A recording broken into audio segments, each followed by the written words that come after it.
My name is Lisa, and honestly, I never thought a broken door would change my entire perspective on life.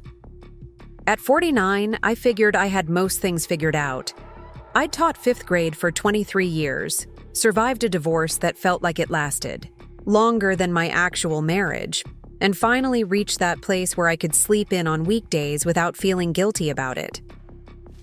My retirement was supposed to be peaceful, predictable, maybe even a little boring. What I didn't expect was for my stubborn front door to introduce me to someone who would flip my carefully organized world upside down.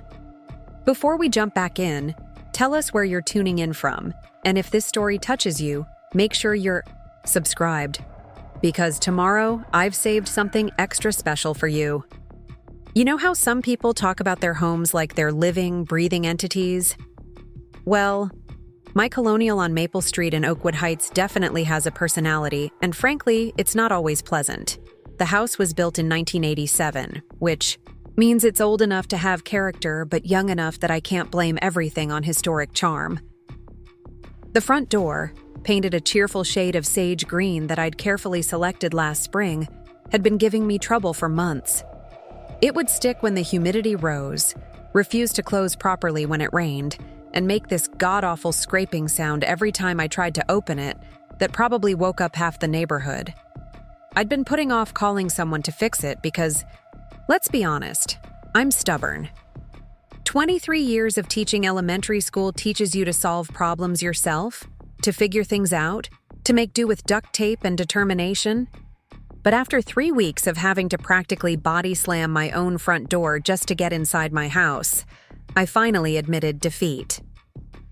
The last straw came on a Tuesday morning when I got locked out for 45 minutes because the door decided to swell up like a sponge and wouldn't budge no matter how hard I pushed. That's when Mrs. Patterson from across the street, bless her 80-year-old heart, came shuffling over in her fuzzy slippers and robe. She'd been watching my wrestling match with the door from her front window, probably with her morning coffee, and what I suspected was a fair amount of entertainment. Mrs. Patterson had lived on Maple Street longer than anyone, and she knew every neighbor's business better than they knew it themselves. "Honey," she called out, waving a piece of paper in the air, "you need to call Mike Thompson.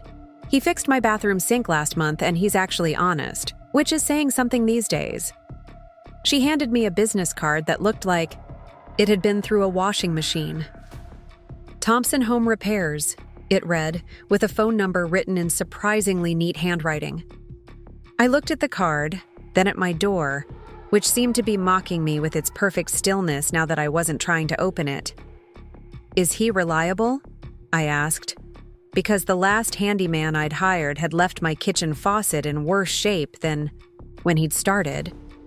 Mrs. Patterson nodded enthusiastically. "He's new to the neighborhood, maybe been here 6 months or so. Lives in that little apartment above the hardware store downtown. Young man, probably early 30s, but he knows what he's doing. And he doesn't charge an arm and a leg, which is a miracle in itself." I thanked her and tucked the card into my pocket, though I wasn't entirely convinced. In my experience, when something sounds too good to be true, it usually is. But as I stood there looking at my rebellious door, I realized I didn't have much choice. I could either call this Mike person or resign myself to climbing through my kitchen window every time I wanted to go home. That afternoon, I called the number. The phone rang 3 times before a pleasant voice answered. "Thompson Home Repairs, this is Mike." "Hi," I said, suddenly feeling awkward. "I got your number from Mrs. Patterson. I have a front door that's been giving me trouble, and I was wondering if you might be able to take a look at it." "Of course," he replied, and I could hear what sounded like tools clattering in the background. "What kind of trouble are we talking about? Sticking, warping, lock issues?" I explained the whole saga, including my morning wrestling match and Mrs. Patterson's rescue mission. He chuckled at the right parts, asked practical questions about when the problem started and whether it was worse in certain weather, and didn't make me feel like an idiot for waiting so long to call someone. "I can come by tomorrow morning if that works for you," he said. "Around 9? I'll take a look and give you an estimate." We set the appointment, and I hung up feeling cautiously optimistic. At least he sounded professional, and Mrs. Patterson's recommendation carried weight in this neighborhood. She'd lived here long enough to see handymen come and go, and she wasn't the type to recommend someone unless she was absolutely sure they were worth it. The next morning, I found myself doing something I hadn't done in months, worrying about what to wear.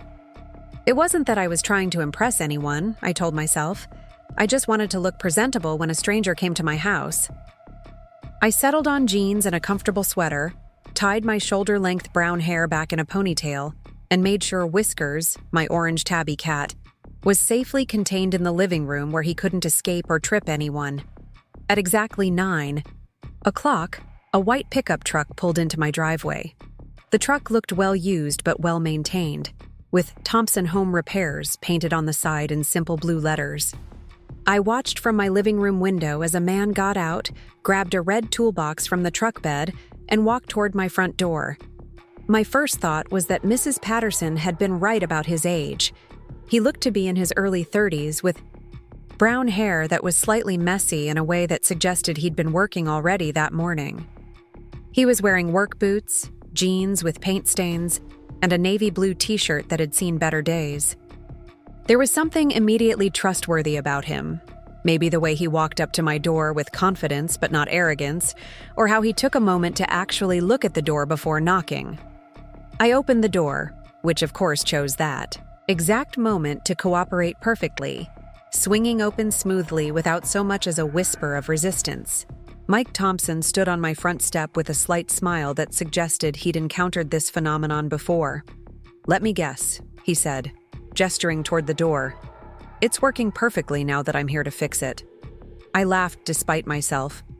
"It's like it knows. I swear this door has it out for me personally." "They do that sometimes," he said, extending his hand. "Mike Thompson, and you must be Lisa." His handshake was firm, but not crushing, and his eyes were a warm brown that crinkled slightly at the corners when he smiled. "That's me. Thank you for coming out so quickly." "No problem at all.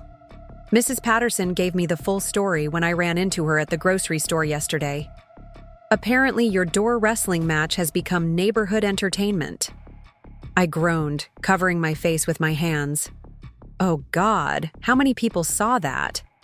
"Don't worry," Mike said, his grin widening.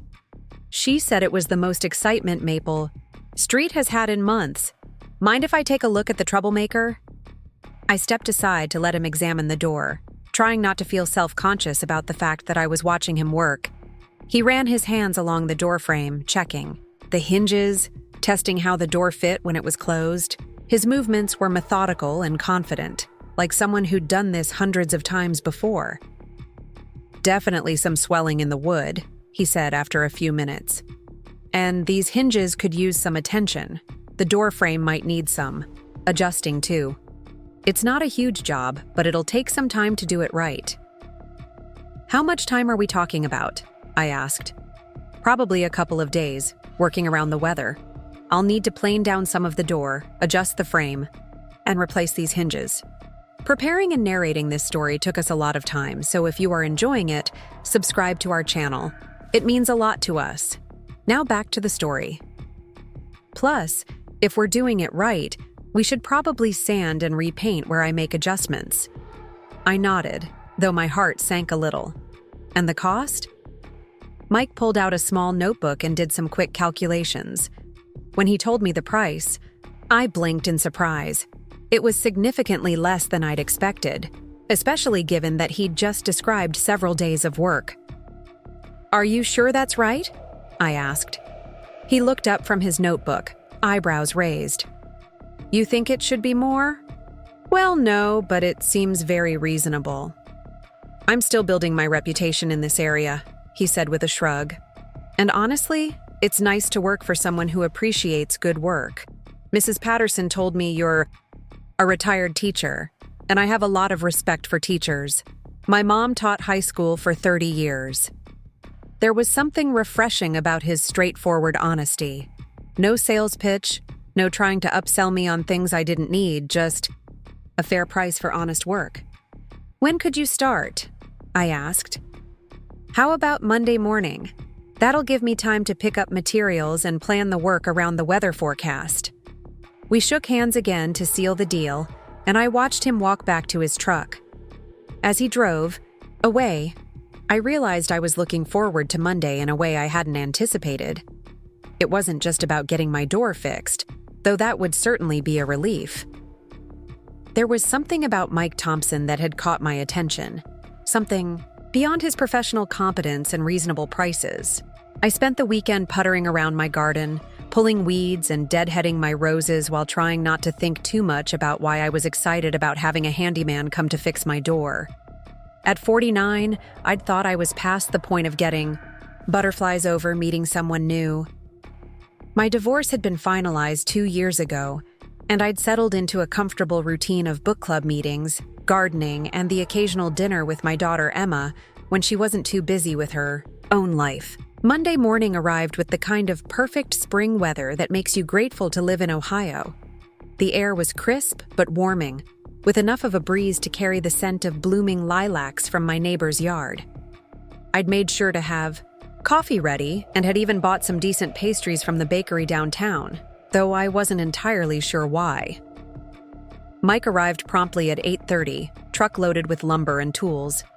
He'd changed into work clothes that looked newer than what he'd worn for the estimate, and his hair was combed back in a way that suggested he'd made an effort. Whiskers immediately appointed himself supervisor of the operation, weaving between Mike's legs as he unloaded materials. "I see you have an assistant," Mike said, reaching down to scratch behind Whiskers' ears. "He thinks he's the foreman," I replied. "Fair warning, he has strong opinions about home improvement projects." "Good to know. I'll make sure to run my plans by him first." As Mike began setting up his work area, Tom appeared from the house next door.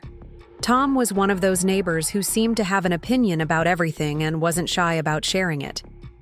He was a good man in his early 60s, retired from the phone company, and he'd appointed himself the unofficial supervisor of all neighborhood activities.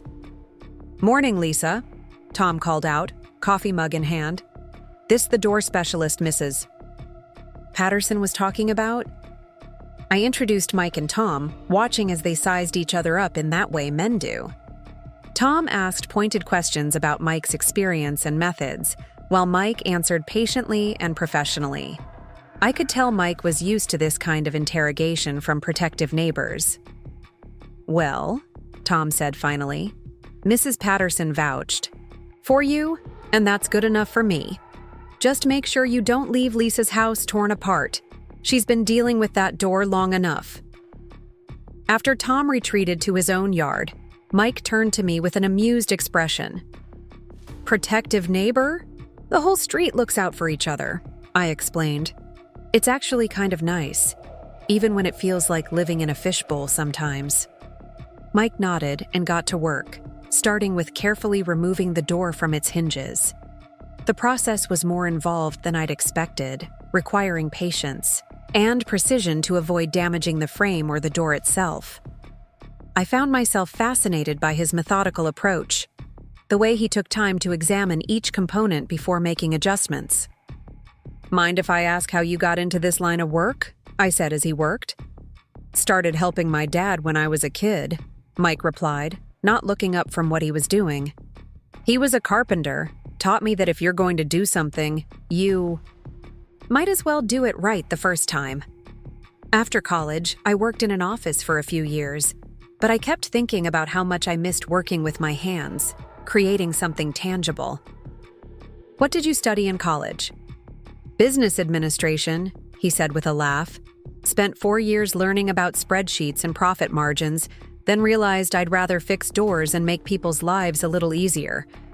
There was something appealing about his perspective, the idea that satisfaction could come from solving practical problems and helping people. As a teacher, I'd always found fulfillment in making a difference, even in small ways, and I recognized that same drive in Mike's approach to his work. The morning passed quickly as Mike worked and we chatted about the neighborhood, his adjustment to small-town life after living in Columbus, and my transition to retirement. Whiskers provided entertainment by alternately trying to help and getting in the way, at one point nearly knocking over Mike's coffee cup in his enthusiasm to inspect the door hinges. Around noon, Emma's car pulled into the driveway. My daughter had inherited my stubborn streak, but tempered it with a practical nature that sometimes made her seem older than her 26 years. She worked as a nurse at the local hospital and had a tendency to worry about me more than necessary since the divorce.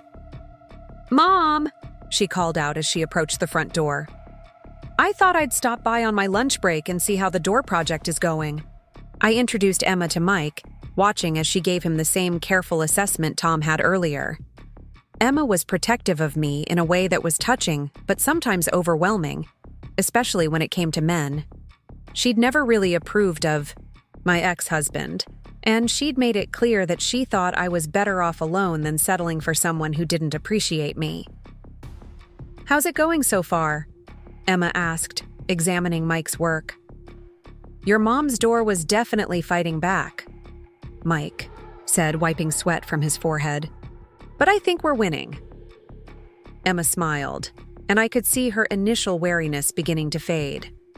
Mike had a way of putting people at ease, and even Emma's protective instincts seemed to be relaxing in the face of his obvious competence and good humor. As the day wore on, I found myself looking forward to the conversations as much as I was to having my door fixed. Mike had stories about other projects, amusing encounters with difficult clients, and a perspective on life that was both grounded and optimistic. By the time he packed up his tools that evening, I was genuinely disappointed that the day was over. "I'll be back tomorrow morning," Mike said as he loaded his truck. "Should be able to finish up the major work and get everything painted." "Thank you," I said. "This has been much more pleasant than I expected." He paused, one hand on his truck door, and gave me a smile that made my heart skip in a way I hadn't felt in years. "It's been my pleasure, Lisa. See you tomorrow." As I watched him drive away, I realized that somewhere between the door removal and Whiskers' supervisory antics, something had shifted. I was looking forward to tomorrow with an anticipation that had nothing to do with home repairs and everything to do with the man who'd somehow managed to make fixing a door feel like the highlight of my week. Tuesday morning arrived with a light drizzle that made the air smell like earth and fresh beginnings. I'd woken up earlier than usual, though I tried to convince myself it had nothing to do with Mike's scheduled arrival. I made coffee stronger than normal and found myself checking my reflection in the hallway mirror more times than was strictly necessary. Whiskers seemed to sense the anticipation in the air and positioned himself by the front window, tail twitching as he watched for the familiar white pickup truck. When Mike arrived at 8:30 sharp, I noticed he carried himself differently today. More relaxed, maybe, like he was returning to a familiar place rather than coming to a job site. He waved through the window as he unloaded his tools, and I felt that same flutter in my chest that I'd been trying to ignore since yesterday. "Morning? Lisa!" he called out as I opened the door. "Ready to finish taming this beast?" "Good morning," I replied, stepping aside to let him in. "I have fresh coffee if you'd like some before you start." "That sounds perfect, actually. It's a bit chilly out there today." I led him to the kitchen, acutely aware of his presence behind me as we walked through my house. The kitchen had always been my favorite room, with its butcher block counters and the herb garden visible through the window above the sink. Mike paused to look out at my backyard, where my flower beds were just beginning to show the promise of spring blooms. "You've got quite the garden out there," he said, accepting the coffee mug I offered him. "My mom would be jealous. She's always trying to get her roses to look half that good." 23 years of practice, I said, settling into the chair across from him at my small kitchen table. Teaching gave me summers off, so I had plenty of time to learn through trial and error. Mostly error, if I'm being honest. Mike laughed, wrapping his hands around the warm mug. "I imagine teaching fifth graders required a lot of patience. Did you enjoy it?" The question caught me off guard with its sincerity. Most people asked about teaching in passing, expecting a quick answer about loving children or summer vacations. But Mike seemed genuinely interested, his brown eyes focused on me as he waited for my response. "I did," I said slowly. "There's something magical about that age, you know? They're still curious about everything, still believe they can be anything they want to be. Every day was different. Every kid was a puzzle to solve." I paused, surprised by how much I was sharing. I miss it more than I expected to. "What made you decide to retire?" I took a sip of my coffee, considering how much to reveal. The divorce was finalized 2 years ago, and I realized I'd been using work to avoid dealing with a lot of things in my personal life. When the opportunity came up for early retirement, it felt like a chance to figure out who I was outside of being Mrs. Martinez or Ms. Rodriguez to 300 students. Mike nodded thoughtfully. "That takes courage. Starting over, I mean." "Does it? Sometimes it feels more like stubbornness than courage." "Maybe they're the same thing sometimes." There was something comfortable about talking to Mike, a quality that made conversation feel natural rather than forced. Before I knew it, we'd been sitting at my kitchen table for 30 minutes, and I found myself reluctant to let him return to work. "I should probably let you get started," I said finally, standing to clear our mugs. "Probably," he agreed, but he didn't move immediately. Though this is a nice way to start the morning. The comment hung in the air between us, loaded with possibility that neither of us seemed ready to address directly. Instead, Mike pushed back from the table and gathered his tools while I busied myself washing the coffee mugs and trying to ignore the way my pulse had quickened. The door repair proceeded more smoothly today, with Mike making steady progress on the frame adjustments and wood planing. I found excuses to check on his progress, bringing him water when the morning warmed up and asking questions about his techniques that were probably unnecessary but gave me reasons to linger.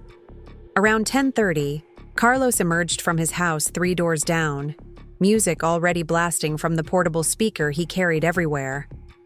Carlos was in his late 20s, worked odd hours at some job that allowed him to party most nights and sleep until noon. He meant well, but his idea of neighborly interaction usually involved inviting everyone within a 5-block radius to whatever gathering he was planning. "Hey there, Lisa," Carlos called out, adjusting the volume on his speaker to a level that wouldn't wake the dead. "Who's your friend?" I introduced Mike, watching as Carlos immediately launched into his standard getting-to-know-you routine, which involved rapid-fire questions about music preferences, weekend plans, and whether Mike might be interested in attending Carlos's upcoming barbecue. "I'm having a little get-together this Saturday," Carlos said, gesturing expansively toward his backyard. "Nothing fancy, just burgers, beers, and some good music. You should both come." Mike glanced at me before responding. "That's very kind of you. I'll have to see how the work schedule looks." "And Lisa, you never come to my parties," Carlos continued, as if Mike hadn't spoken. "Come on, live a little. You're retired now. You should be having fun." I felt my cheeks warm with embarrassment.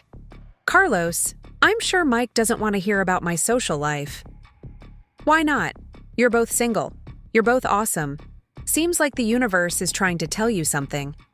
If the ground could have opened up and swallowed me whole, I would have been grateful." Instead, I stood there mortified while Carlos continued his well-meaning but completely inappropriate matchmaking attempt. "I should let you get back to work," Carlos said finally, apparently oblivious to the awkwardness he'd created. "But seriously, Saturday night, both of you. I make amazing guacamole." After Carlos retreated to his house, the silence stretched uncomfortably. Mike returned to his work on the door, but I could sense a change in the atmosphere, a new awareness that made me feel suddenly self-conscious. "I'm sorry about that," I said finally. "Carlos means well, but he doesn't always think before he speaks." Mike looked up from the doorframe, his expression unreadable. "No need to apologize. He seems like a good neighbor to have. He is, most of the time. Just occasionally overwhelming. I get that. I had a neighbor in Columbus who used to try to set me up with her daughter every time I mowed my lawn. The admission made me smile, breaking some of the tension that had settled between us. Did it ever work? Once, Mike said with a grin. We went out for coffee, spent 2 hours discovering we had absolutely nothing in common, and then avoided eye contact whenever we saw each other for the next 6 months. I laughed, feeling the easy rapport between us returning. That sounds absolutely awful. It was educational, Mike said. Taught me that good intentions don't always lead to good outcomes. The conversation was interrupted by the arrival of Tom, who appeared at my front door with a plate covered in aluminum foil and an expression of barely contained curiosity. Lisa, honey, Tom said, not bothering with preliminary greetings.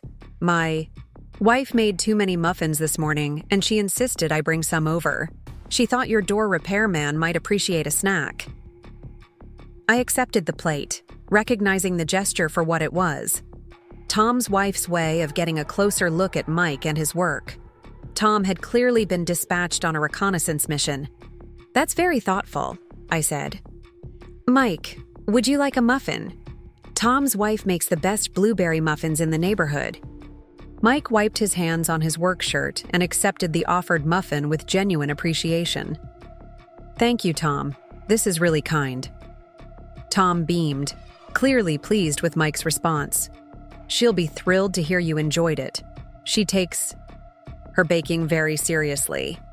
He paused, studying Mike's progress on the door. That's looking real good. You know what you're doing. Thank you. It's coming along nicely. Lisa's been dealing with this door for months, Tom continued, settling into what I recognized as his storytelling mode. I keep telling her she should have called someone sooner, but she's stubborn as a mule when she sets her mind to something. Tom, I said, feeling my face flush again. It's true. Remember when you insisted on painting your own shutters last summer? Spent 3 weekends on a ladder, nearly gave me a heart attack watching you wobble around up there. Mike glanced. Between Tom and me, clearly amused by the dynamic. Sounds like you're not afraid of hard work. She's not afraid of anything, Tom said with obvious affection. Toughest teacher Oakwood Elementary ever had. Kids loved her, but they knew not to mess around in her classroom. The conversation continued with Tom regaling Mike with stories about various neighborhood characters and local history, while I stood there feeling like a specimen under examination. Eventually, Tom's wife called him home for lunch, and he departed with promises to check on our progress later. He's quite the character, Mike observed once Tom was out of earshot. He adopted me after my divorce, I explained. I think he feels responsible for my well-being now that I'm living alone. That must be nice, having people who care about you like that. There was something wistful in Mike's tone that made me study his face more carefully. What about you? Do you have family nearby? My parents are still in Columbus, about an hour away. I see them fairly regularly. No siblings, though, and most of my friends are still in the city. He returned his attention to the door, running his hand along the frame to check his progress. Moving to a smaller town has been an adjustment. Lonely? The word slipped out before I could stop it, more direct than I'd intended. Mike paused, in his work, considering the question. Sometimes, he admitted. It's different from city life. People here know each other, have history together. I'm still the new guy, trying to figure out where I fit. I understood that feeling better than I cared to admit. Even though I'd lived in Oakwood Heights for 15 years, my divorce had shifted my place in the community in ways I was still navigating. Married couples who had been our friends suddenly seemed unsure how to include me in their gatherings. Neighbors who had known me as half of a couple were still adjusting to seeing me as just Lisa. It takes time, I said softly, but this is a good place for new beginnings. Mike looked at me then, really looked at me, and I felt something pass between us that had nothing to do with door repairs or neighborly conversation. It was a moment of recognition, of understanding that we were both trying to build something new from the pieces of our previous lives. The moment was broken by Whiskers, who chose that exact time to make his dramatic entrance by launching himself from the staircase directly onto Mike's toolbox, sending screwdrivers and sandpaper flying in all directions. "Whiskers!" I exclaimed, rushing to help gather the scattered tools. "I'm so sorry!" Mike was laughing as he retrieved a hammer from under my hall table. "Don't worry about it. I've worked with worse supervisors." As we crawled around on the floor collecting tools, our hands brushed when we both reached for the same screwdriver. The contact lasted only a second, but it sent a jolt of awareness through me that left me slightly breathless. "Got it," Mike said softly, his fingers lingering near mine before he pulled back.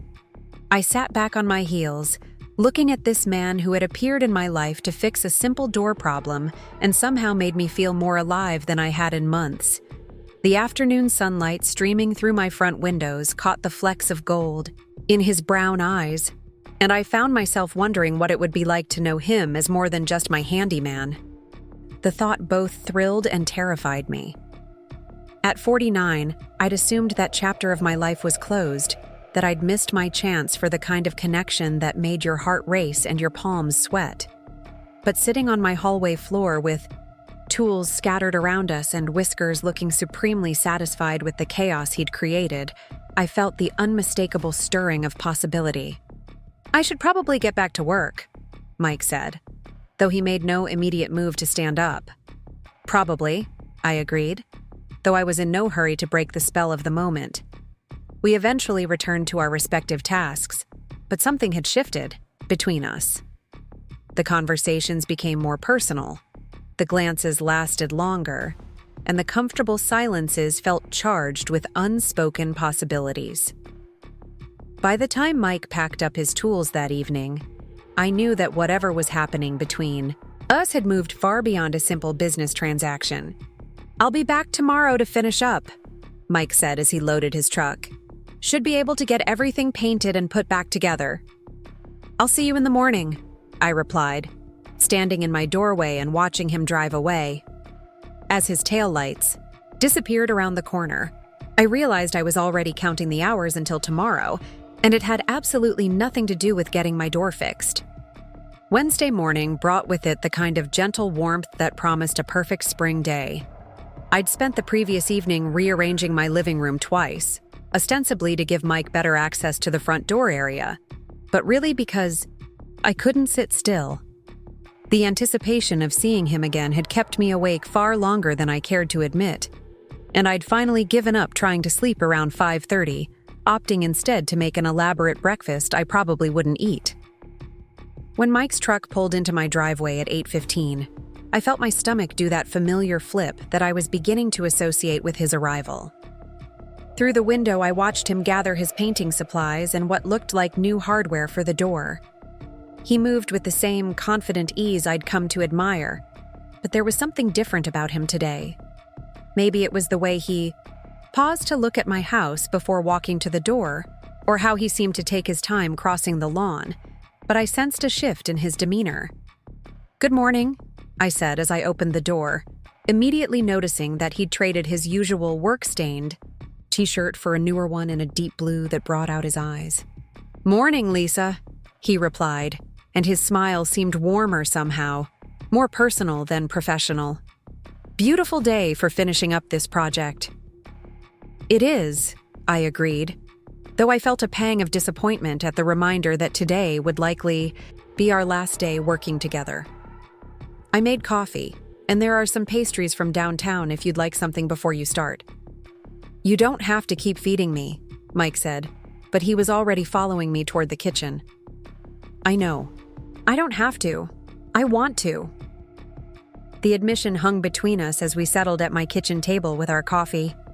Outside, I could hear the neighborhood coming to life. Mrs. Patterson's dog barking at the mail carrier, someone starting a lawnmower several houses down, the distant sound of children playing in a backyard somewhere. But inside my kitchen, The world felt smaller, more intimate, containing just the two of us and the growing awareness that whatever was developing between us was approaching some kind of turning point. "Lisa," Mike began, then stopped, running his hand through his hair in a gesture I was learning meant he was nervous about something. "What is it?" "I've been thinking about what Carlos said yesterday, about the barbecue on Saturday." My heart started beating faster. "Oh? Would you maybe want to go? Together, I mean. Not just as neighbors who happened to be at the same party, but actually together." The question was asked with such careful uncertainty that it made my chest tighten with affection. Here was this capable, confident man reduced to nervousness by the simple act of asking me on a date.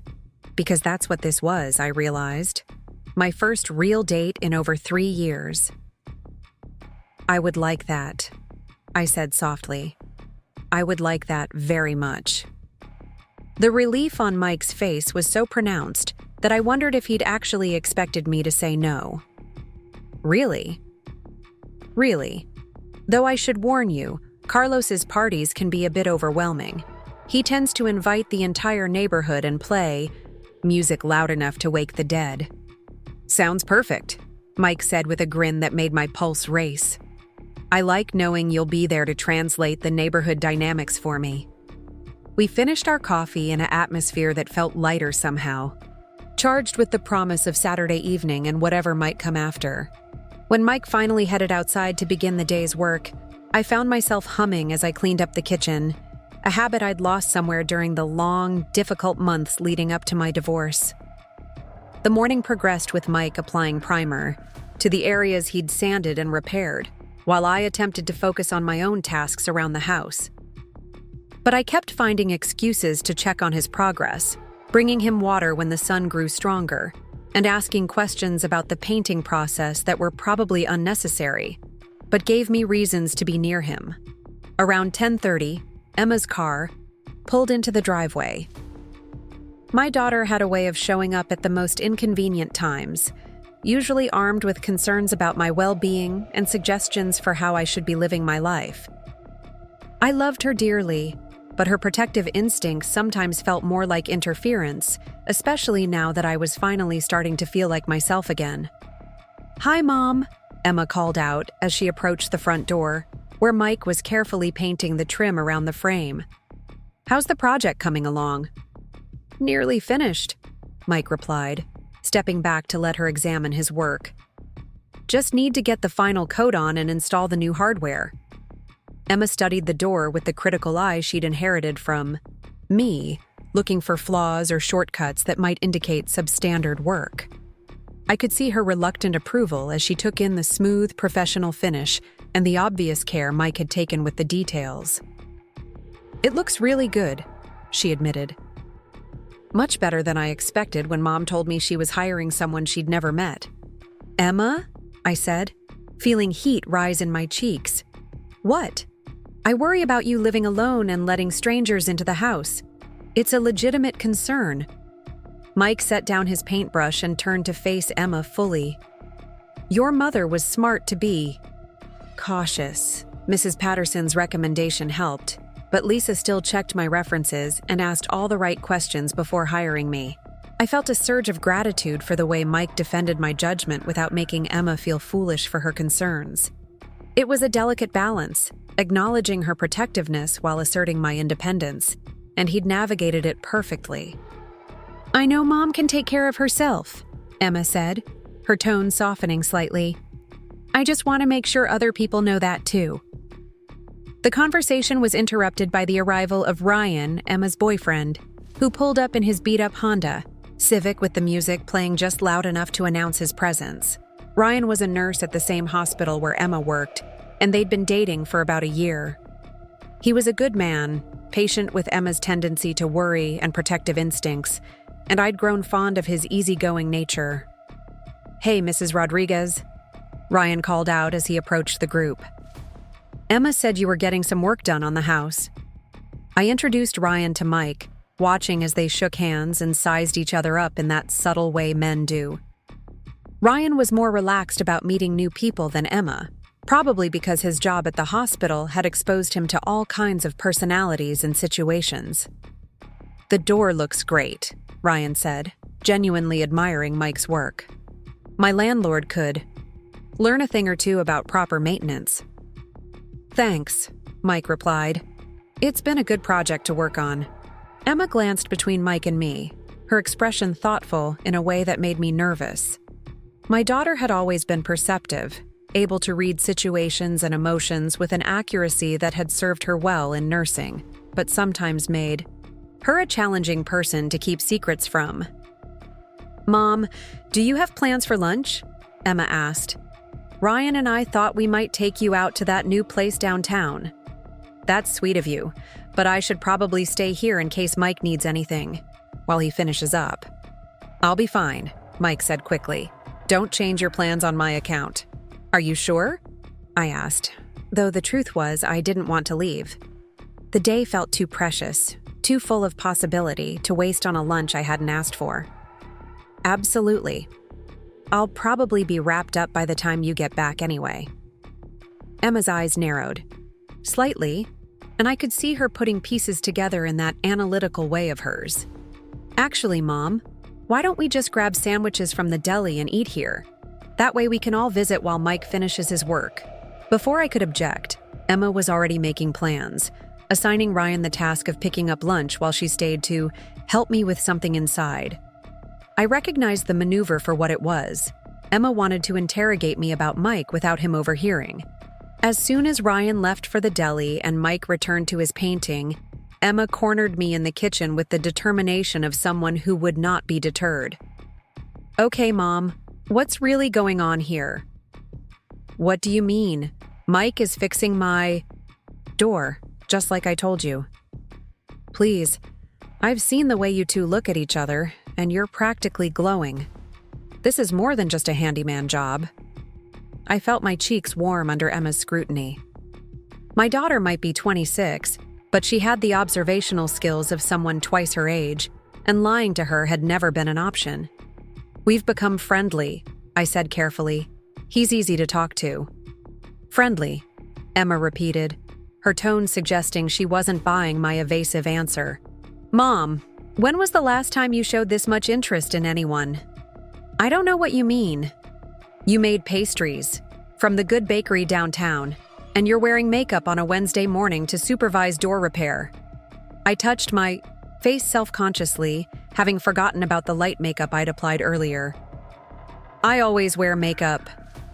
"Not on Wednesdays, not to hang around the house."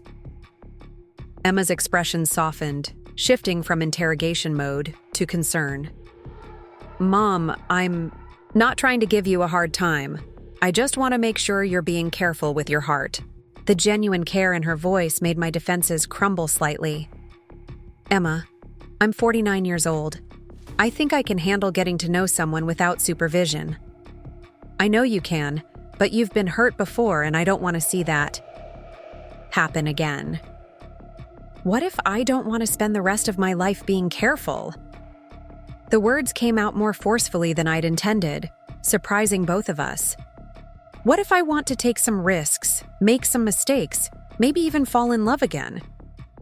Emma blinked, clearly taken aback by my vehemence. "Is that what's happening? Are you falling in love with the handyman?" "I don't know," I admitted. "Maybe." "Would that be so terrible?" "No," Emma said slowly. "It wouldn't be terrible. It's just happening so fast. Sometimes fast is good. Sometimes you meet someone and you just know there's something worth exploring." Emma studied my face for a long moment, and I could see her wrestling with her protective instincts and her desire for my happiness. Finally, she sighed and pulled me into a hug. "Just promise me you'll be smart about this, okay? Don't let loneliness make you settle for someone who isn't worthy of you." "Mike isn't a consolation prize, Emma. He's a good man who makes me laugh and reminds me that I'm still a woman worth knowing." Emma pulled back to look at me, her eyes bright with unshed tears. "You are worth knowing, Mom. You always have been." Our conversation was interrupted by Ryan's return with lunch, followed shortly by Tom, who appeared at my front door with his usual perfect timing for inserting himself into neighborhood activities. "I hope you got enough sandwiches for everyone," Tom announced as he invited himself into the gathering. "It smells like progress out here." "Tom, we weren't expecting you," I said, though I wasn't really surprised by his appearance. I was trimming my hedges and heard voices. Thought I'd check on how the door project was wrapping up. He glanced around at the assembled group with obvious curiosity. "Quite the little party you've got going here." Mike looked up from his painting, brush still in hand. "Just about finished with the final coat. Should be ready for the new hardware in an hour or so." "Excellent," Tom said, as if he'd been personally invested in the timeline. "You've done good work here, Mike. Lisa's lucky to have found someone reliable." The casual comment made me flush again, and I caught Emma watching my reaction with renewed interest.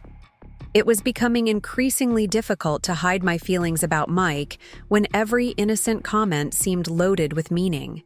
Ryan, oblivious to the undercurrents of tension, had spread our lunch out on my patio table and was admiring my flower beds. "Mrs. Rodriguez, these gardens are incredible. You must spend a lot of time out here." "It's my therapy," I said, grateful for the change of subject.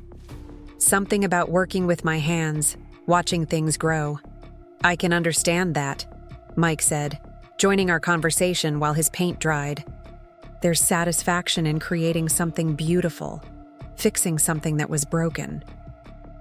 The way he said it, looking directly at me, made my breath catch.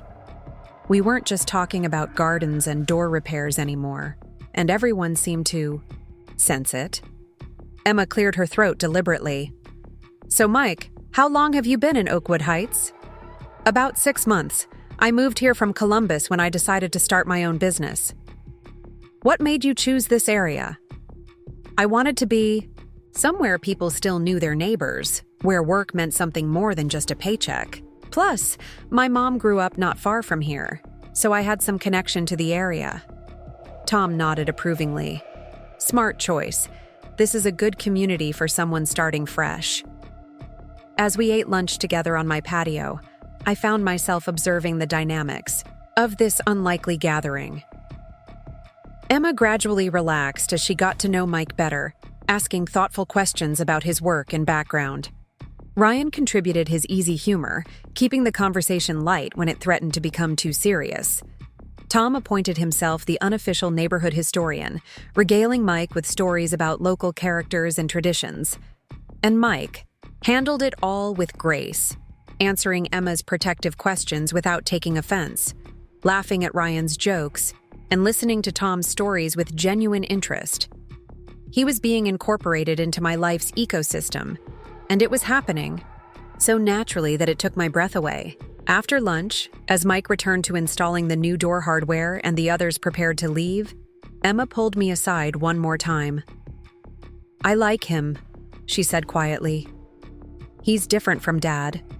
More genuine. Thank you for giving him a chance. Just remember what I said about being smart, okay? But also remember that you deserve to be happy." After Emma and Ryan left, and Tom had finally been convinced to return to his own yard work, Mike and I found ourselves alone again. The afternoon had taken on a golden quality, with the late sunlight streaming through my newly repaired door and casting warm shadows across my entryway. "Your daughter is protective of you," Mike observed as he tightened the screws on the new doorknob. "She worries that I'm too trusting, too willing to give people the benefit of the doubt." "Are you?" I considered the question seriously. Maybe. But I'd rather risk being hurt than miss out on something wonderful because I was too afraid to try. Mike stopped working and turned to look at me. "Is that what this is? Something wonderful?" The question hung between us, loaded with all the possibility and uncertainty that had been building over the past 3 days. I could feel my heart racing as I considered how to answer, knowing that my response would determine where we went from here. "I hope so," I said softly. I really hope so. Mike set down his tools and stepped closer to me, close enough that I could see the flecks of green in his brown eyes and smell the faint scent of his cologne mixed with primer and paint. "Lisa," he said, my name sounding different in his voice, more intimate somehow.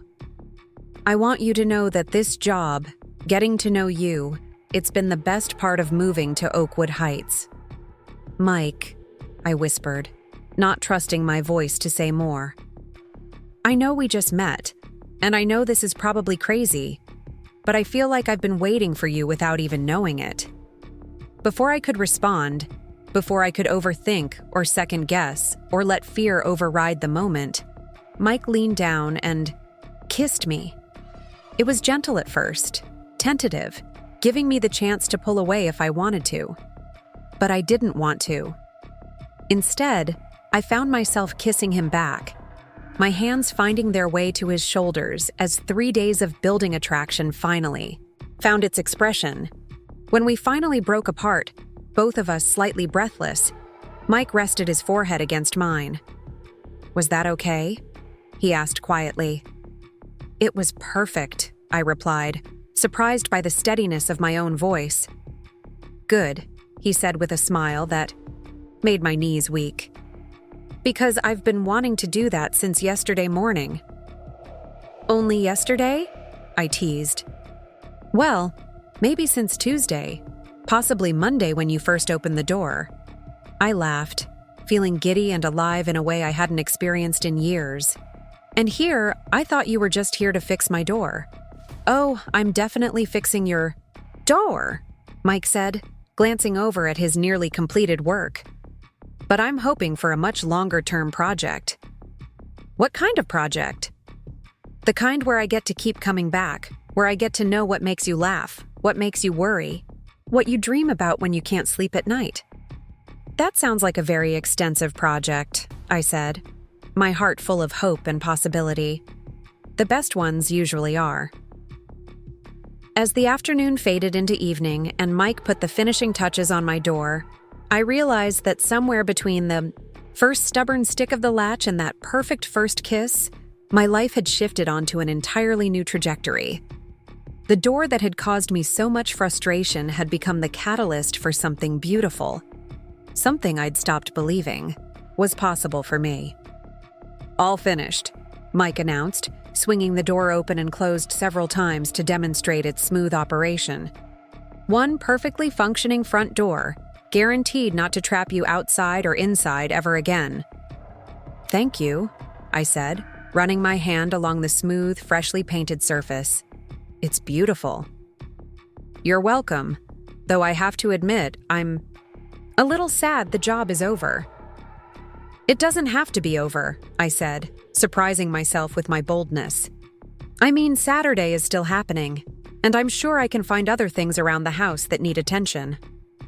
Mike's smile was radiant. "I was hoping you'd say that, because I have a feeling this is just the beginning." As he loaded his tools into his truck and prepared to leave, I stood in my perfectly functioning doorway, watching him and marveling at how dramatically my life had changed in just 3 days. Saturday couldn't come soon enough. Saturday evening arrived with all the nervous energy of a first date, which, I supposed, was exactly what it was. I'd changed clothes 3 times, finally settling on a sundress that Emma had bought me last summer, but I'd never worn because it felt too young, too hopeful. Tonight, it felt exactly right. The butterflies in my stomach had been active since Thursday morning when Mike had called to confirm our plans for Carlos's barbecue. The conversation had been brief but warm, filled with the kind of comfortable anticipation that made me feel like a teenager again. I couldn't remember the last time I'd looked forward to anything with this kind of pure excitement.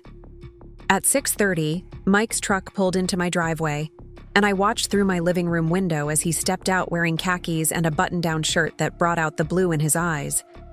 He'd clearly put thought into his appearance, and the knowledge that he'd dressed up for me sent a thrill through my chest. "You look beautiful," he said when I opened the door, his eyes taking in my dress with obvious appreciation. "Thank you," I replied, feeling heat rise in my cheeks. "You clean up pretty well yourself." Mike offered his arm as we walked toward Carlos's house, and I marveled at how natural it felt to slip my hand through the crook of his elbow. The evening air was perfect, warm but not humid, with the kind of golden light that made everything look like a movie scene. Carlos's backyard was already in full party mode when we arrived.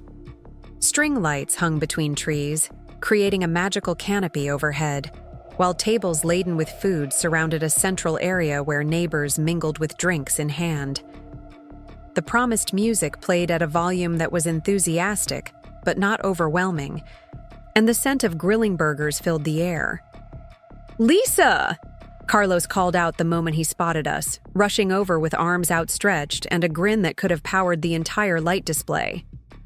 "You came, and you brought the door guy." "His name is Mike," I said, laughing despite my slight embarrassment at Carlos's enthusiasm. "Mike, welcome to the neighborhood's best party." Carlos clapped Mike on the shoulder with enough force to stagger a smaller man. "What can I get you to drink?" "I've got beer, wine, something stronger if you're feeling adventurous." As Carlos bustled around getting our drinks, I took in the scene around us. Mrs. Patterson sat at a picnic table with several other neighbors from our street, nursing what looked like a gin and tonic and holding court with some story that had everyone laughing. Tom and his wife were manning the dessert table, arranging cookies and brownies with the seriousness of people who took their volunteer duties very seriously. "This is quite the operation," Mike murmured, leaning close enough that I could smell his cologne. "Carlos doesn't do anything halfway," I replied. "Last year's 4th of July party had professional fireworks. We were interrupted by the arrival of Emma and Ryan, who had apparently decided to make an appearance despite Emma's usual avoidance of neighborhood gatherings. My daughter scanned the crowd until she spotted Mike and me, then made her way over, with Ryan trailing behind. "Mom, hi," Emma said, giving me a hug that felt slightly stiff. "Mike, good to see you again." "Emma, Ryan, glad you could make it," Mike replied easily. "Great turnout for Carlos." "He's been planning this for weeks," Ryan said, already relaxing into the party atmosphere. "I heard he spent all day marinating those burgers." As we chatted, I became aware that we were drawing attention from other neighbors. I could see Mrs. Patterson gesturing in our direction while talking to her table mates, and Tom kept glancing over from the dessert station with obvious curiosity. The knowledge that Mike and I were the evening's entertainment made me feel simultaneously self-conscious and strangely proud. "Well, well," came a familiar voice from behind us. "Look what the cat dragged in." I turned to see Janet Morrison, approaching with her husband Bill in tow. Janet had been part of the couple's social circle that David and I had belonged to during our marriage, and she'd always been the type of person who thrived on knowing everyone's business. Since my divorce, our interactions had been polite but strained, as if she wasn't quite sure how to categorize me now that I was no longer half of a couple. "Janet, Bill," I said, forcing a smile. "How are you?" "Oh, we're wonderful," Janet replied, her eyes fixed on Mike with undisguised curiosity. "And who is this handsome gentleman?" I felt my jaw tighten at her tone, which managed to be both condescending and inquisitive. "This is Mike Thompson. Mike, Janet, and Bill Morrison." "Pleasure to meet you," Mike said, extending his hand with the same easy confidence he'd shown all evening. "Mike is the one who fixed Lisa's door," Emma interjected, and I could hear the protective edge in her voice.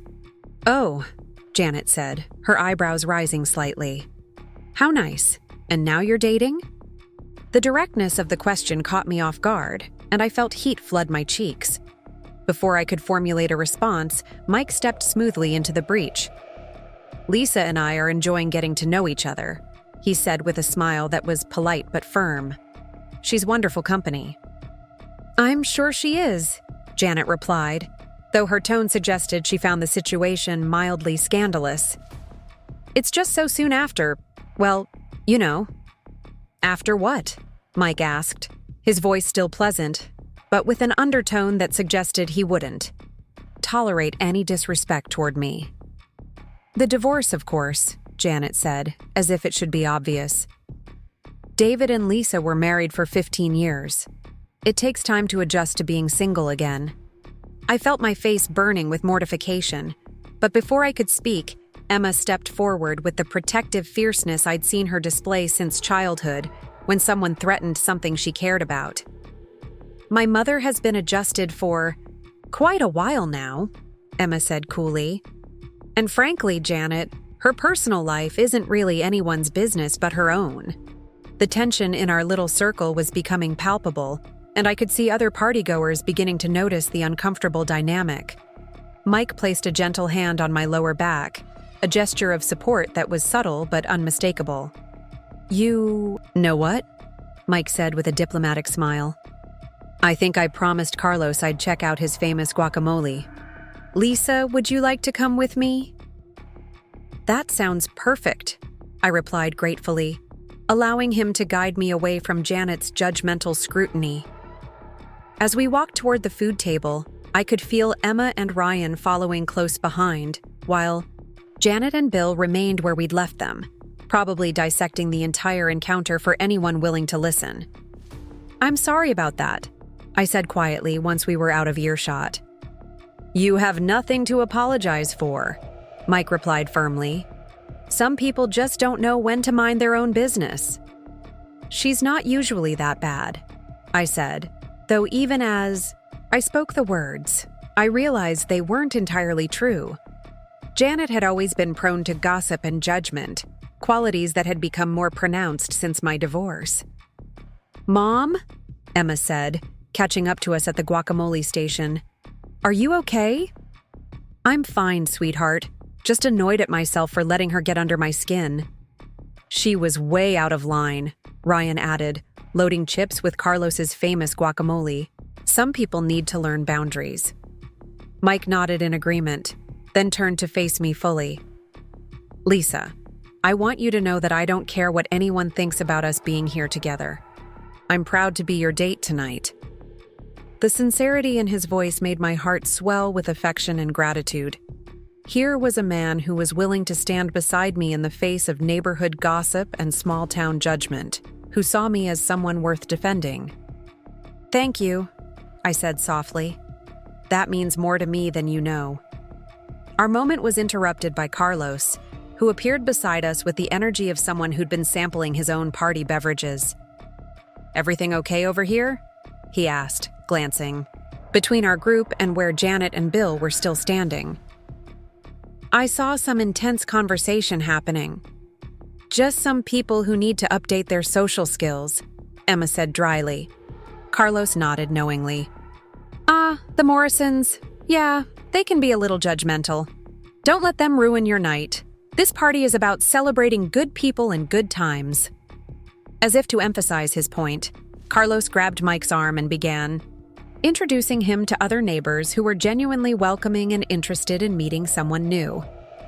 I watched Mike navigate these conversations with the same grace he'd shown all evening, asking thoughtful questions about people's work and families, sharing appropriate details about his own background, and generally proving himself to be exactly the kind of person any community would be lucky to have. The evening progressed with an ease that gradually relaxed the tension from our encounter with the Morrisons. Mrs. Patterson regaled us with stories from her 50 years on Maple Street, while Tom appointed himself our unofficial tour guide to neighborhood history and politics. Emma and Ryan seemed to be enjoying themselves more than I'd expected, with Ryan fitting easily into the casual atmosphere and Emma gradually letting her guard down as she watched Mike interact with various neighbors.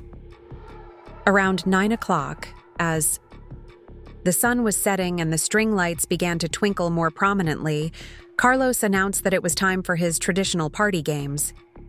This apparently involved a complicated treasure hunt that required teams of 2 to search for hidden items throughout his backyard and house. Lisa and Mike, you're definitely a team, Carlos declared, handing us a list of clues written in his characteristic, enthusiastic handwriting. Emma and Ryan, your team too. "Mrs. Patterson, you're with Tom since his wife is helping me judge." The treasure hunt was exactly the kind of silly, fun activity that Carlos excelled at organizing. Mike and I found ourselves crawling under bushes looking for hidden plastic flamingos, searching through Carlos's garage for specific tools, and deciphering riddles that led us to various locations around the property. "This is ridiculous," I said, laughing as Mike helped me up from where I'd been looking under a garden table for our next clue. "Completely ridiculous," he agreed, brushing a leaf out of my hair with a tenderness that made my breath catch. "I'm having the best time I've had in months." "Even with Janet Morrison's commentary?"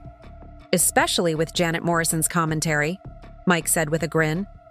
"Nothing like a little small-town drama to make a party memorable." We were searching for our final clue when Mike suddenly stopped and turned to face me. The backyard around us was filled with the sounds of other treasure hunters and party conversations.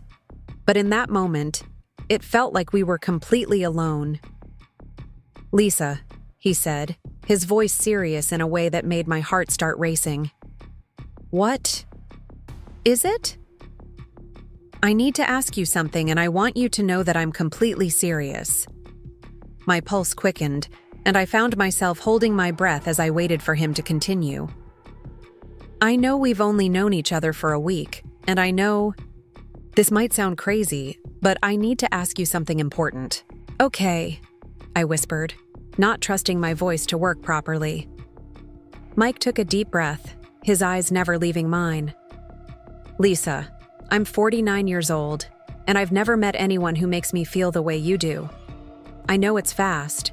I know it's probably insane, but I can't help wondering." He paused, running his hand through his hair in the nervous gesture I'd come to recognize. "What I'm trying to say is, would you consider a future with me? Not just dating, not just seeing where things go, but actually building something real together?" The words hung between us in the growing darkness, illuminated by the soft glow of Carlos's string lights. I could hear my heart pounding in my ears as I processed what Mike was asking. The courage it had taken for him to voice such vulnerable hopes after knowing me for such a short time. "Mike," I said softly, stepping closer to him. "I know it's crazy," he said quickly, as if he needed to get all the words out before he lost his nerve. "I know we just met. I know you're probably not ready for something this serious, but I had to ask because the thought of not asking and wondering what might have been." "Mike," I said again, reaching up to place my hands on his cheeks. "Stop talking for a second." He fell silent, his eyes searching my face in the dim light. "Do you want to know what I think?" I asked. He nodded, not trusting his voice. "I think you're absolutely right that it's crazy. I think it's impulsive and risky and completely illogical." I paused, watching his expression shift from hope to disappointment. "And I think it's exactly what I want." "Really?" he whispered. "Really? I'm 49 years old too, Mike.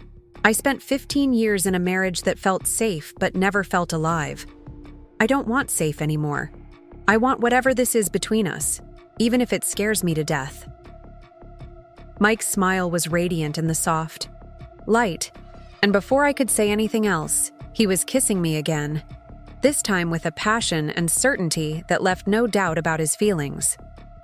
When we finally broke apart, both of us breathing hard, I realized that somewhere between fixing my stubborn door and searching for plastic flamingos in Carlos's backyard, I'd found something I hadn't even known I was looking for. "So," Mike said, his forehead resting against mine, "does this mean you'd say yes if I asked you something even crazier?" "What could be crazier than what you just asked?" Mike pulled back slightly, his expression shifting to something that was both nervous and determined. "Lisa Rodriguez, I know this is insane. I know we've only known each other for a week, but I also know that I've never been more certain of anything in my life." My heart stopped as I realized what was happening, what he was about to ask. "Will you marry me?" The question hung in the air between us, Impossible and perfect and absolutely terrifying. Around us, the party continued, but I could barely hear anything over the sound of my own pulse racing. "Mike," I breathed. "I know it's crazy," he said again, his words tumbling over each other. "I know people will think we've lost our minds. I know it's too fast and too soon and probably completely irresponsible, but Lisa, I love you. I love your laugh and your stubbornness and the way you make me feel like I'm home. I love that you take care of everyone around you and that you're brave enough to start over at 49.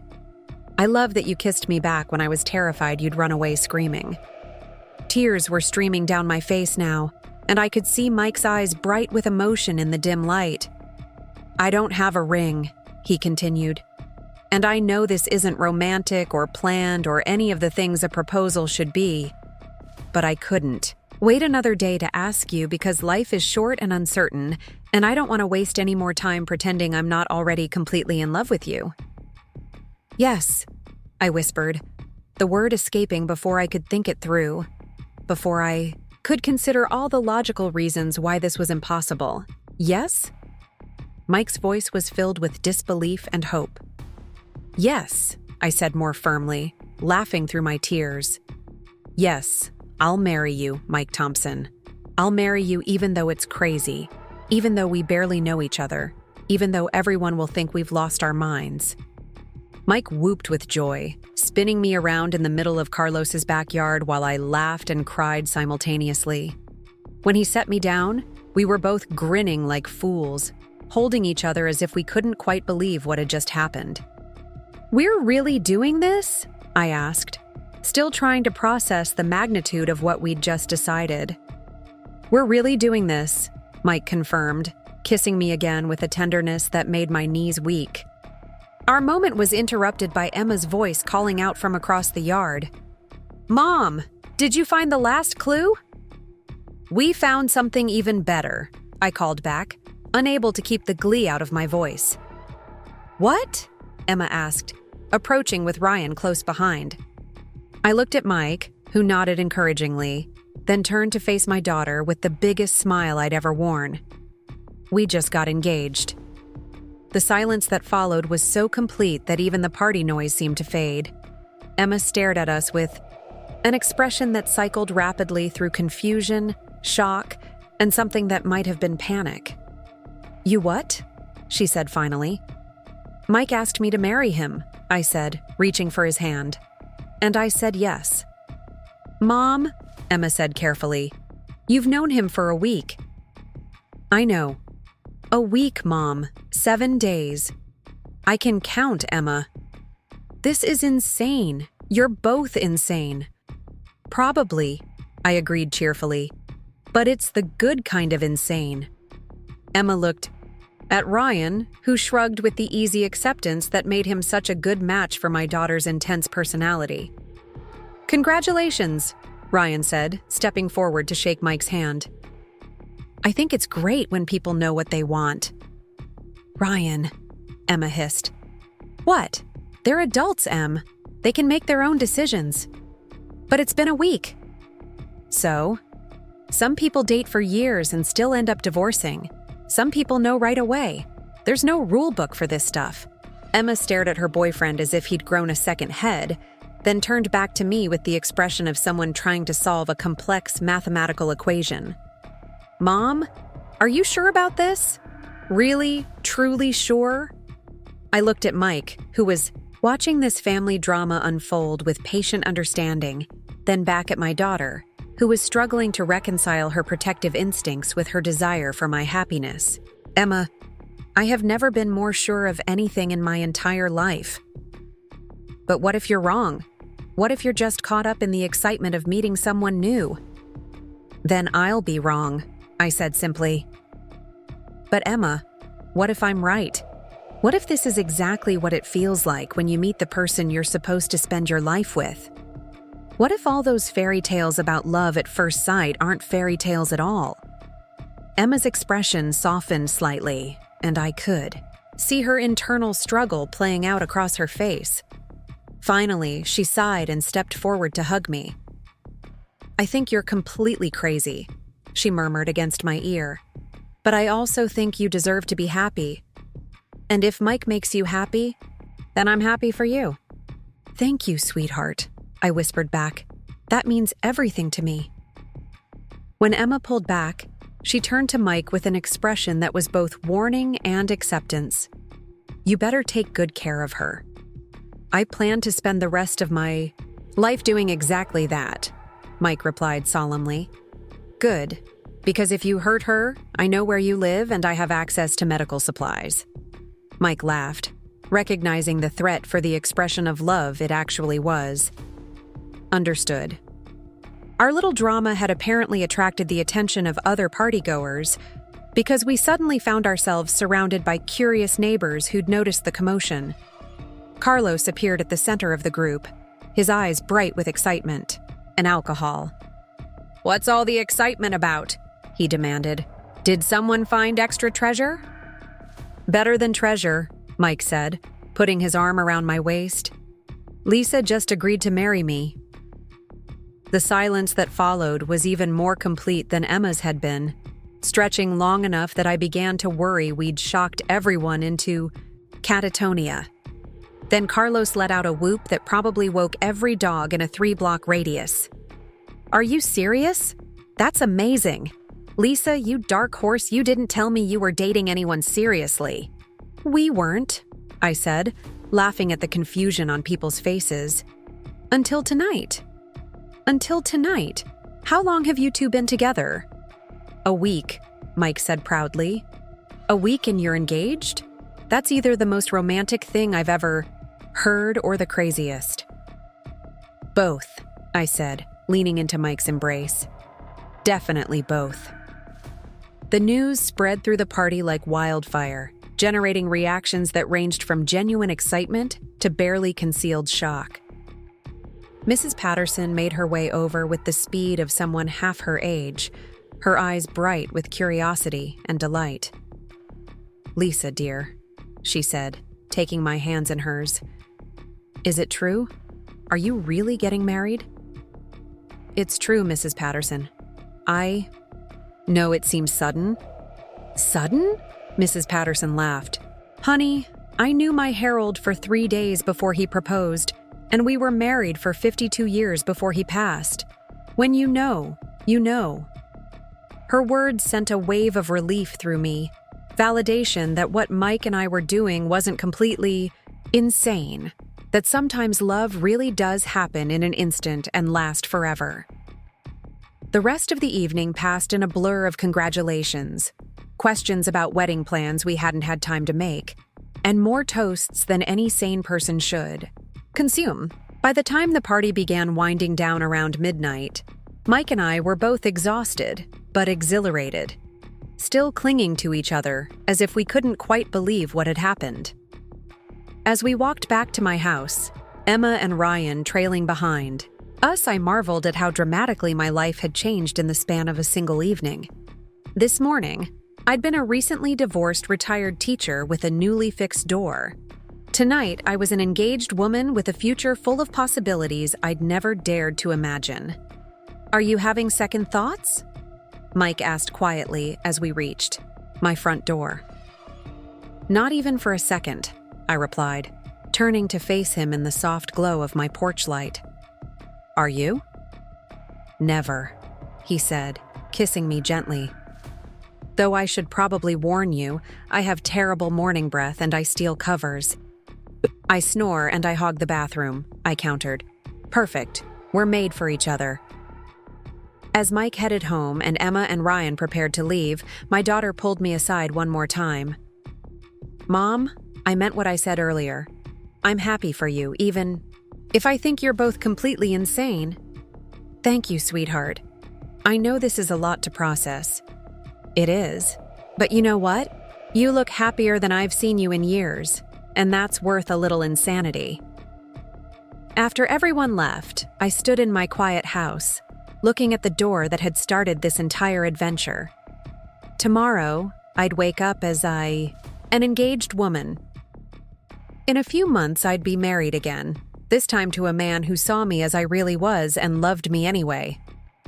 It was crazy, It was impulsive. It was the best decision I'd ever made. 3 months later, I stood in front of my bedroom mirror adjusting the simple ivory dress I'd chosen for my wedding day, still hardly believing this moment had arrived. The dress was elegant but understated, exactly what felt right for a woman, of 49 marrying for the second time in her own backyard. Through my window, I could see the transformation that had taken place in my garden over the past week, with white chairs arranged in neat rows facing an archway that Mike had built himself, decorated with flowers from my own flower beds. The Hawaii morning sun streamed through my curtains, casting everything in a warm, golden light that seemed to promise good things ahead. Whiskers sat on my windowsill, tail twitching as he watched the early guests beginning to arrive. Mrs. Patterson was already stationed in the front row, wearing what appeared to be her finest dress and a hat that could have graced a Kentucky Derby party. Tom and his wife were arranging programs on chairs with the serious dedication they brought to all volunteer activities. A soft knock on my bedroom door interrupted my nervous primping. "Come in," I called, expecting Emma with some last-minute crisis or question. Instead, it was my mother, who had flown in from Arizona the day before with a mixture of excitement and barely concealed bewilderment about my whirlwind romance. At 72, Mom had seen enough of life to be both pragmatic and hopeful, and she'd surprised everyone by taking to Mike immediately during their meeting yesterday. "You look beautiful, sweetheart," Mom said, stepping into the room with tears already forming in her eyes. "Absolutely radiant." "Thank you, Mom," I replied, smoothing down the fabric of my dress one more time. "I still can't quite believe this is happening." "Believe it," Mom said firmly, moving to stand behind me as we both looked at my reflection. "I haven't seen you this happy since you were a little girl. Whatever magic that man works, it's the real thing." Even though we've only known each other 3 months, especially because you've only known each other 3 months and you're both still grinning like fools every time someone mentions the other's name. Mom adjusted my hair slightly, her fingers gentle against my scalp. "Lisa, I was married to your father for 47 years, and I knew on our second date that he was the one. Sometimes the heart knows things the brain hasn't figured out yet." Another knock interrupted us, this time revealing Emma in her maid of honor dress, a soft blue that complemented her coloring beautifully. My daughter had been a whirlwind of activity for the past 3 months, throwing herself into wedding planning with the same intensity she brought to everything else in her life. What had started as protective skepticism had gradually transformed into genuine enthusiasm as she watched Mike and me together. "Mom, the photographer is here, and Mike's family just arrived," Emma said, though her eyes were scanning me for any last-minute details that needed attention. "You look perfect, by the way." "I feel like I'm going to throw up," I admitted.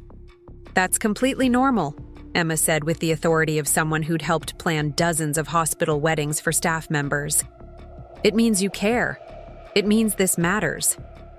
"It matters more than anything," I said softly, thinking about the man waiting for me in the backyard, probably pacing nervously and adjusting his tie for the 100th time.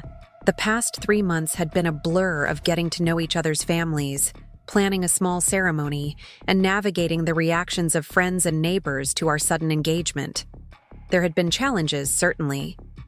David, my ex-husband, had been predictably skeptical when Emma told him about the engagement, though he'd eventually offered grudging congratulations.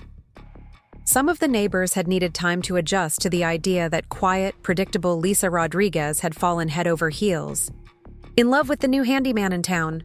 But for every skeptical comment or raised eyebrow, there had been twice as much support and genuine happiness from people who could see what Mike and I had together. Mrs. Patterson had appointed herself our unofficial wedding coordinator, offering advice on everything from flowers to catering with the enthusiasm of someone planning her own granddaughter's wedding.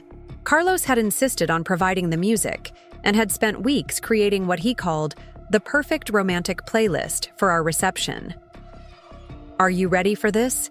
Emma asked, straightening my small bouquet of roses from my own garden.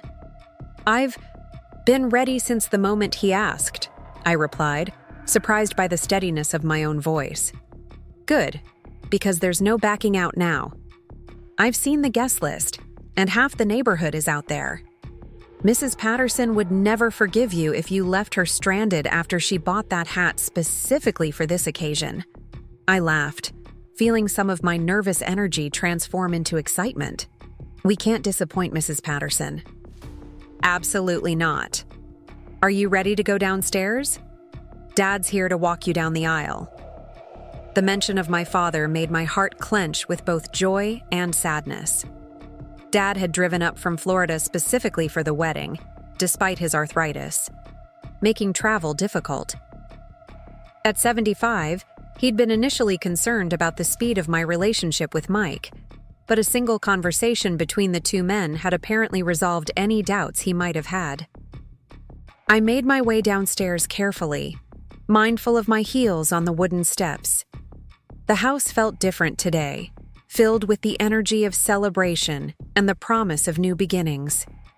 Through my front window, I could see that my backyard had been completely transformed. What had once been my quiet garden sanctuary now buzzed with conversation and laughter as our guests took their seats. Dad was waiting in my living room, handsome in his best suit and holding a boutonniere that Emma had insisted he wear. His eyes misted when he saw me, and for a moment neither of us spoke. "You look just like your mother did on our wedding day," he said finally, his voice thick with emotion. "Thank you, Dad. Thank you for being here." "Wouldn't miss it for the world, sweetheart. Now, are you sure about this young man? Because it's not too late to change your mind if you're having doubts." "No doubts," I said firmly. "Not a single one." Dad nodded, apparently satisfied with my answer. "Good. He seems like a decent man, and more importantly, he makes you happy. That's all I've ever wanted for you." Emma appeared in the doorway, bouquet in hand, and wearing the expression of someone managing a complex operation. "Okay, everyone's seated, the music is ready, and Mike looks like he's about to pass out from nerves, which is actually pretty adorable." "How does he look?" I asked, suddenly desperate for details. "Like a man who's about to marry the woman of his dreams," Emma replied with a smile that was both teasing and sincere. "Handsome, nervous, and completely smitten." The sound of music drifting through my back door indicated that it was time. Carlos had chosen a beautiful acoustic guitar version of At Last for my processional, a song that felt perfect for a woman of 49 finally finding the love she'd been searching for without even knowing it. "This is it," Emma said, giving me one final hug. "I love you, Mom, and I'm so happy for you." "I love you too, sweetheart. Thank you for everything." Emma headed outside to take her place, leaving Dad and me alone for one final moment. He offered his arm with the same formal grace he'd shown at my first wedding 20 years ago, though this time his smile was brighter, more genuine. "Ready, Princess?" "Ready?" We stepped through my back door and into the most beautiful scene I'd ever witnessed. My garden had been transformed into something magical, with white fabric draped between trees and flowers everywhere I looked. But all of that faded into background when I saw Mike standing at the end of the aisle. He was wearing a navy blue suit that brought out his eyes, and his expression when he saw me was worth every moment of doubt or nervousness I'd experienced over the past 3 months. His face lit up with such pure joy that I felt tears spring to my eyes immediately. This was right. This was exactly where I was supposed to be. The walk down the aisle felt both eternal and instantaneous. I was aware of our guests on either side, of Mrs. Patterson dabbing at her eyes with a handkerchief, of Tom giving me an encouraging nod, of Carlos grinning like he'd personally orchestrated this entire romance. But mostly I was aware of Mike, who never took his eyes off me as Dad and I approached. When we reached the front, Dad placed my hand in Mike's with a solemnity that made the moment feel sacred. "Take care of her," Dad said quietly. "I will," Mike replied, his voice steady despite the emotion I could see in his eyes. "I promise." The officiant, A friend of Mike's family who had driven down from Columbus for the ceremony began speaking about love and commitment and the courage it takes to open your heart to someone new. But I barely heard the words. I was too busy looking at Mike, marveling at the fact that this incredible man had chosen me, had seen something in a 49-year-old retired teacher that made him want to spend his life with her. Lisa and Mike have chosen to write their own vows, the officiant said, bringing my attention back to the ceremony.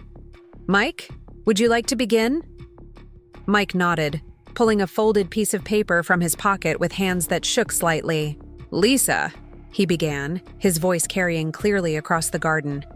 3 months ago, I came to your house to fix a door. I had no idea that I was about to meet the woman who would change my entire life. He paused, looking down at his notes, then folded the paper and put it back in his pocket. I wrote a whole speech, he said with a smile that made several guests chuckle. But standing here looking at you, all those carefully planned words seem unnecessary. Mike took my hands in his touch warm and steady. What I want to say is simple. I love you.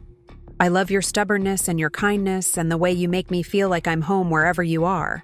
I love that you take care of everyone around you and that you're brave enough to take chances on crazy things like marrying a man you've known for 3 months. Tears were streaming down my face now, and I could see that Mike's eyes were bright, with emotion too. I promise to love you every day for the rest of my life, he continued. I promise to fix whatever breaks, to hold you when you're sad, and to laugh with you when you're happy. I promise to be your partner in all the adventures still to come, and to make sure you never have to wrestle with a stubborn door ever again. The laughter that rippled through our guests was warm and affectionate, and I squeezed Mike's hands as the officiant turned to me. Lisa, your vows? I had also written something down, pages of carefully crafted words about love and second chances, and the courage to start over. But like Mike, I found myself abandoning my prepared speech in favor of speaking directly from my heart. Mike, I said, my voice stronger than I'd expected. I spent 20 years in a marriage that felt safe, but never felt alive.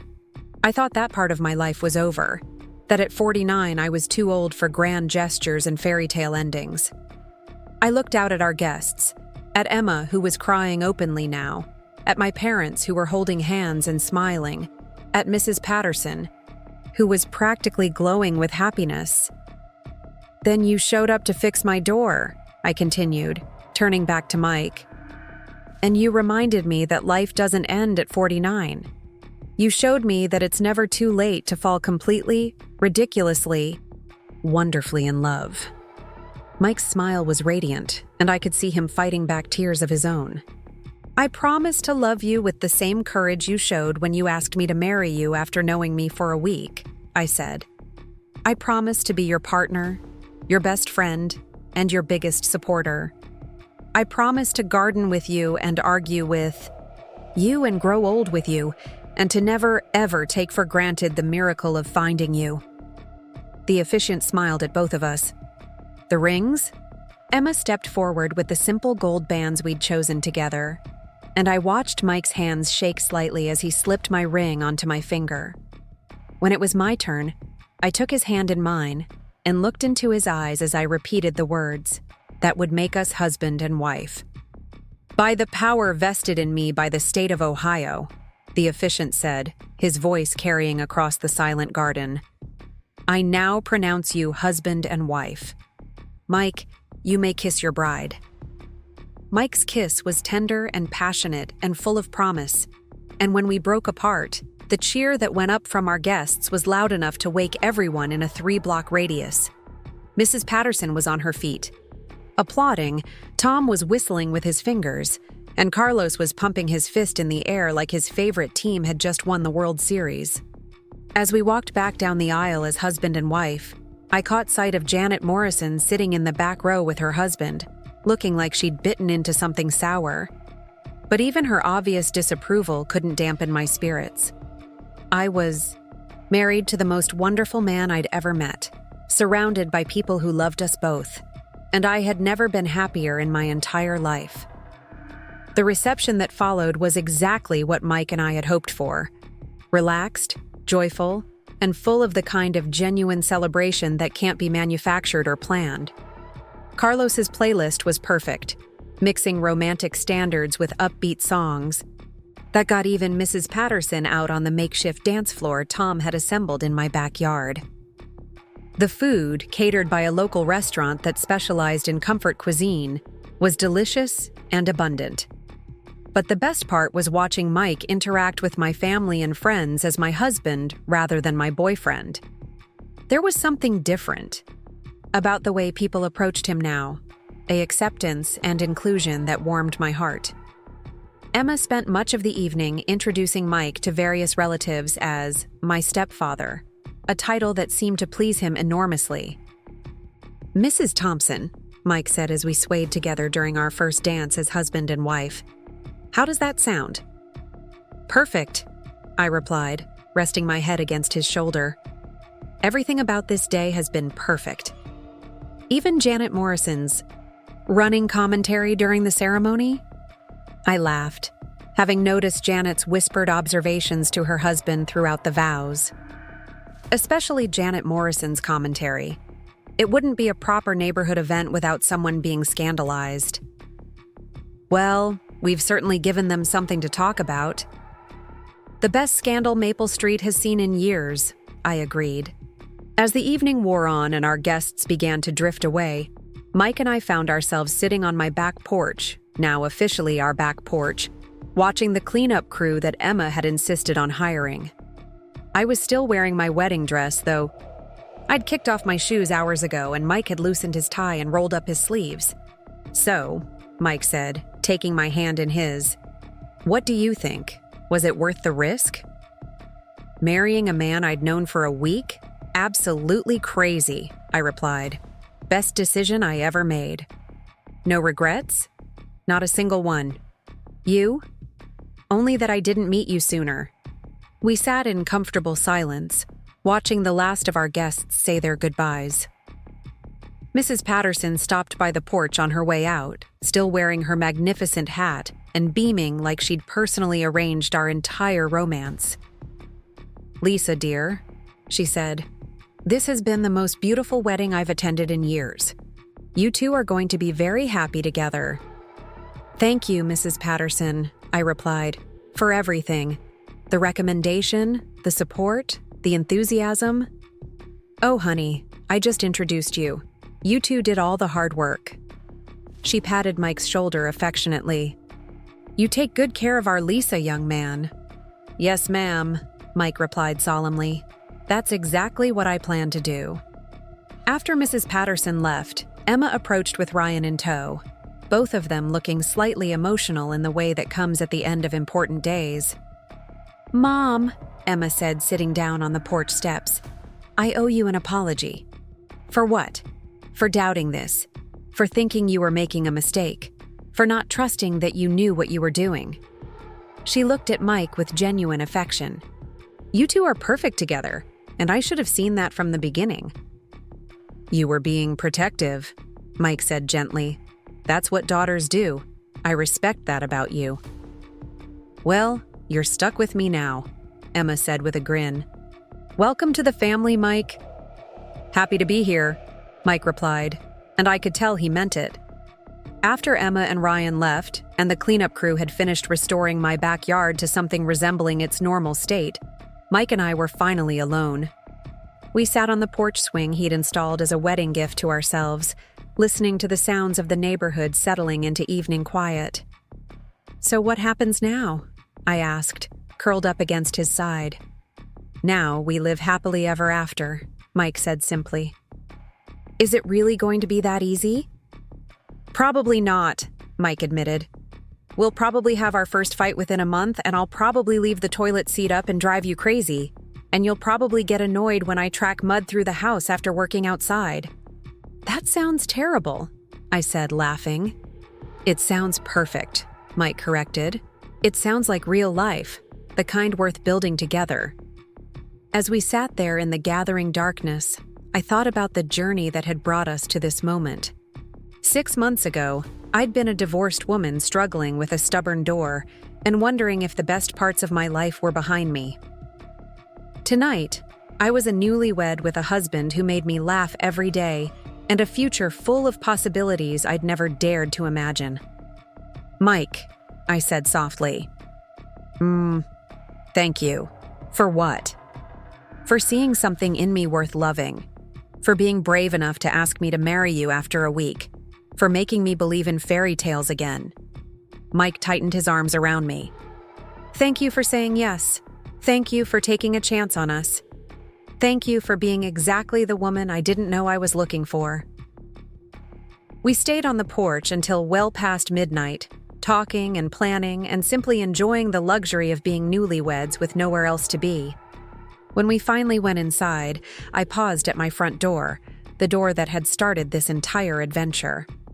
"You know," I said, running my hand along the smooth wood, "I should probably send a thank you note to this door. If it hadn't been sticking, we never would have met." "I've been thinking the same thing," Mike said. "Maybe we should frame the old hardware, put it somewhere special to remind us how this all started." "I love that idea," I said, turning to face my husband in the soft glow of our porch light. "I love you. I love you too, Mrs. Thompson, forever and always." As we walked into our house together, I realized that sometimes the best things in life really do come when you least expect them. Sometimes a broken door leads to a fixed heart, and sometimes a simple home repair job turns into the greatest love story of your life. Up next, you've got 2 more standout stories right on your screen. If this one hit the mark, you won't want to pass these up. Just click and check them out.